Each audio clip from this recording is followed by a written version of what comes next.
Gabriel Alzate, Club de Lectura Relatos de Mediodía de la Universidad Autónoma de Occidente. Es escritor, profesor de literatura, ha publicado las novelas Los viejos que tienen que morirse, El viajero en el umbral, Cuentos infieles y Volver a casa. Diversos cuentos, ensayos y crónicas de viaje. Artículos suyos han sido publicados en revistas de Colombia y en el exterior, asimismo galardonado por ellos y sus cuentos. Con ustedes la conferencia Leer con los otros.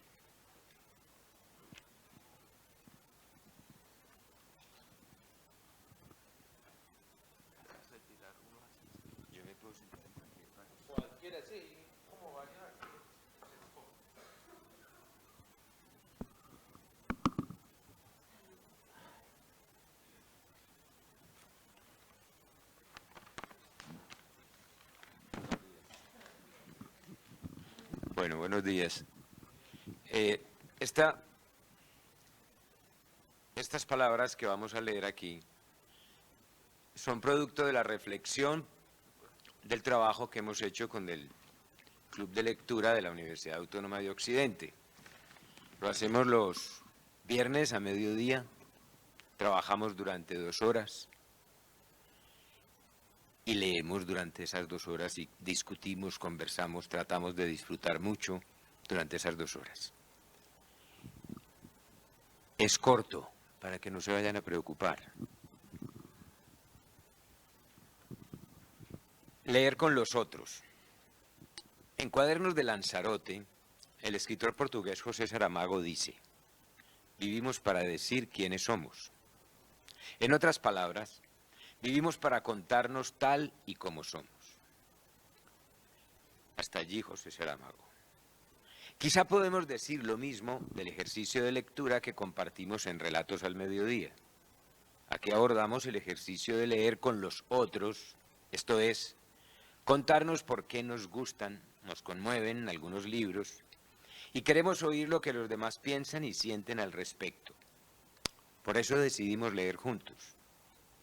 Leemos, asimismo, para ver cómo es que han contado los escritores sus historias y de qué manera podemos acercarnos a ese mundo ajeno, distante, solo en la medida en que todavía no lo hemos hecho nuestro. Entonces, en el momento en que lo abordamos a partir de preguntas de diferentes interpretaciones, lo habitamos y nos habita. Somos con él. Esa es en cierta medida la experiencia vivida hasta el momento en este club de lectura. Ha constituido una aproximación no solo al mundo del escritor, sino al de sus personajes. Somos y vivimos con ellos. Del mismo modo, cada nueva lectura supone un ejercicio de consideración retrospectiva con relación a las lecturas anteriores. En otras palabras, podríamos decir que con cada libro iniciamos un viaje en compañía de aquellas personas que, aunque saben que verán el mismo paisaje, pueden leerlo de manera diferente. Si nos pidieran que realizáramos un viaje breve o un breve recuento de las lecturas en este tiempo, podríamos asegurar que aprendimos a vivir entre la tristeza y el abandono, la soledad y la amistad, cuando conocimos, por ejemplo, al señor Lin y a su nieta en la novela del escritor francés Philippe Claudel. Supimos valorar la nostalgia y entender cada vez mejor el desplazamiento que deja la guerra, y lo esencial que es el recuerdo cuando permite construir un mundo que no nos deja sucumbir en la desesperación. El trabajo de Relatos al Mediodía ha sido posible gracias a que hemos logrado una constante asistencia de sus miembros, una lealtad a toda prueba que se fundamenta en la pasión incesante por leer y compartir pareceres en torno a las novelas y a sus autores. Creo que eso es lo que ha permitido la perseverancia de los integrantes del grupo. Es quizá en ese ejercicio de cada 8 días que nos hemos acercado a entender la manera como se construye el amor de los personajes en algunas novelas leídas. Algo bizarro, inexplicable y cruel, como sucede en la novela La balada del café triste de Carson McCullers, o sereno y nostálgico en la historia infantil que se recuerda muchos años después en Los peces no cierran los ojos de Henry de Luca. Igual, Conocimos la ruta de la seda a partir de la pasión que asiste a Arbeloncourt en Seda, la novela de Alessandro Barico. Esas novelas las comentamos casi página por página, a menudo deteniéndonos para releer escenas y diálogos que nos impactaban, para dar con el sentido que escondían y que representaban en la historia. Fuimos uno con cada personaje, así nos resultara triste o exasperante, así nos dejara un mal sabor porque entendíamos que se trataba de seres humanos que respiraban a nuestro lado y vivían con nosotros. Eran, para decirlo con sinceridad, nuestros invitados de honor cada viernes al mediodía. Leer con los otros es permitir que contemos la vida a través de las voces que en apariencia resultan ajenas. Es una forma de leerlos mientras ellos a su vez nos permiten leernos. Se trata de un ejercicio de transformación que parte de un acuerdo tácito entre el lector y la historia. Un cara a cara que se lleva a cabo del mismo modo que si cada lector se viera conminado a brindar una muy pertinente explicación de las razones que lo llevan a sumergirse en la historia de alguien y a elegir, por así decirlo, las imágenes de su preferencia, aquellas que enriquecen su propia vida, las historias que le permiten entenderse, descubrirse. La experiencia de las conversaciones sostenidas en torno a los libros que compartimos en cada sesión evidencia que las novelas leídas enriquecen y amplían la posibilidad de su comprensión. Los horizontes para interpretarlas se extienden. De este modo ingresamos a la historia de la mano de las diferentes emociones que una novela y sus personajes suscitan en nosotros. Así pues, lo que encontramos como grupo lector que comparte sus puntos de vista es quizá lo que cada uno ha buscado en otros libros y quizá también en su propia vida. Pareciera que fuéramos tras de algo que no alcanzamos a definir y de repente una historia ajena nos lo ofrece, nos lo presenta como un esbozo de descubrimiento. Asistimos a una epifanía. Es lo que hace que en muchas ocasiones, durante la lectura de textos que parecen herméticos, se abran ventanas que permiten pasar la luz. ¿Cómo identificar la manera en que la violencia arremete contra la amistad en una historia como Adiós, hasta mañana, de William Maxwell? ¿Cómo acercarnos a esa soledad de dos niños y cuya presencia crece a lo largo de su vida separándolos? En muchas ocasiones, el comentario que surge tras la lectura en el grupo va precedido de preguntas que rondan el asombro. ¿Cómo no me había percatado de esto? ¿Cómo no lo había visto antes?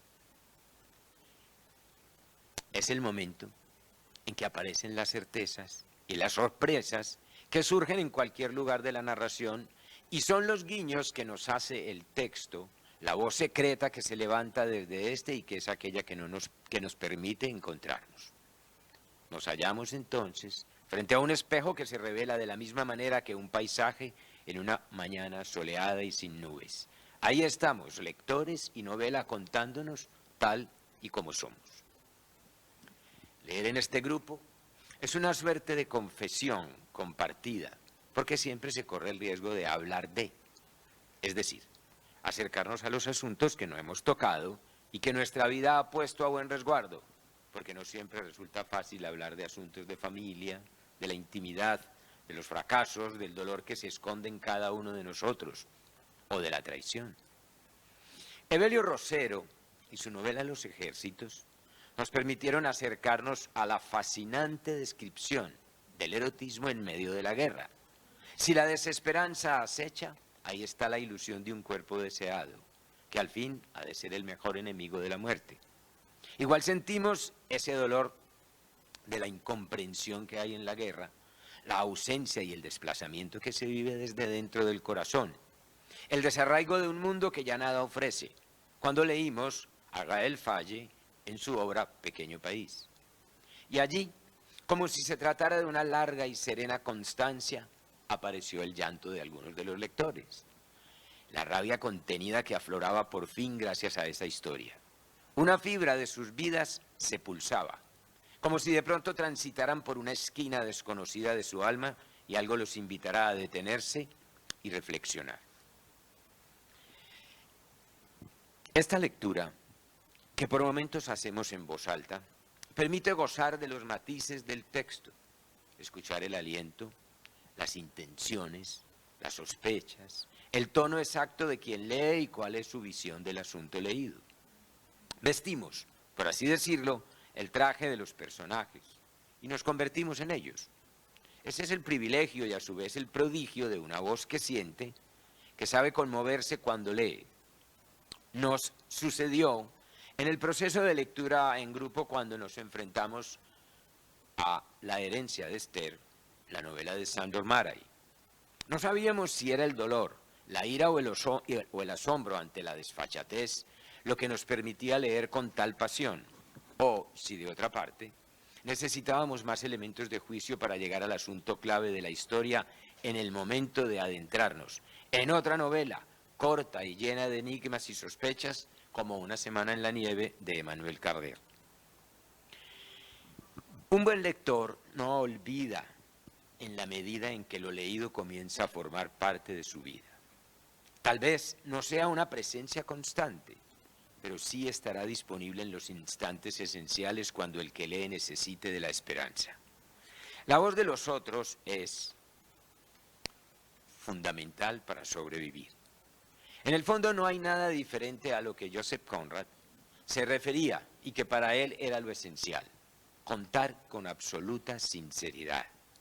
La sinceridad está en el corazón, se dirá, aunque a veces los corazones se encuentren abatidos y fatigados.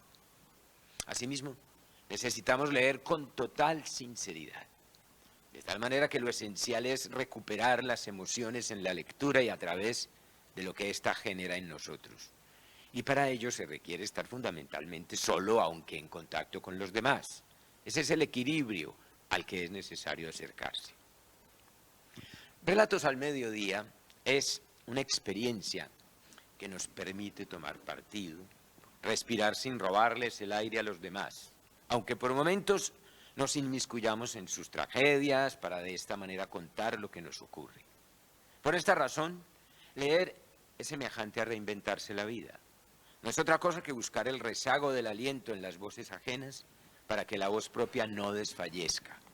Es vivir de la energía de los otros mientras nos conocemos y los conocemos, sin falsas apreciaciones, sin decorados. Muchas gracias.